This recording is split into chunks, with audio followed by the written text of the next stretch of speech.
Hello everyone, সবাই কেমন আছো? আশা করছি খুব ভালো আছো। আর আজকে আমি নিয়ে চলে এলাম চিকেনের একদম নতুন ধরনের একটা রেসিপি। এটা খুব তাড়াতাড়ি হয়েও যায় আর এই ওয়েদারের জন্য প্রচণ্ড হেলদি আর খেতেও কিন্তু খুবই টেস্টি।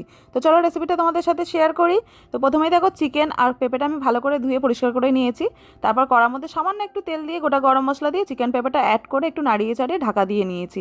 নিয়ে তারপর ঢাকনাটা খুলে আবার দিয়ে দিলাম নুন আর হলুদ, দিয়ে আবার একটু ঢাকা দিয়ে নিলাম। একটু ঢাকা দিয়ে দিয়ে কুক করতে হবে। তারপরে দেখো, চিকেন থেকে কিন্তু সুন্দরভাবে তেলটা বেরিয়ে এসেছে। এই পর্যায়ে আমি দিয়ে দিলাম পেঁয়াজ, কাঁচা লঙ্কা আর রসুনের একটা পেস্ট, দিয়ে ভালো করে কষিয়ে নেবো। নিয়ে দিয়ে দেবো গোলমরিচের গুঁড়ো, দিয়ে একটু নাড়িয়ে চাড়িয়ে দিয়ে দেবো পরিমাণ মতো জল। তোমরা যেরকম ঝোল খেতে চাও তেমন জল এখানে অ্যাড করতে পারো। তারপর ঢাকা দিয়ে এটা ভালো করে কুক করে নেবো। নামানোর সময় দিয়ে দেবো একটু চপ করে রাখা ধনিয়া পাতা।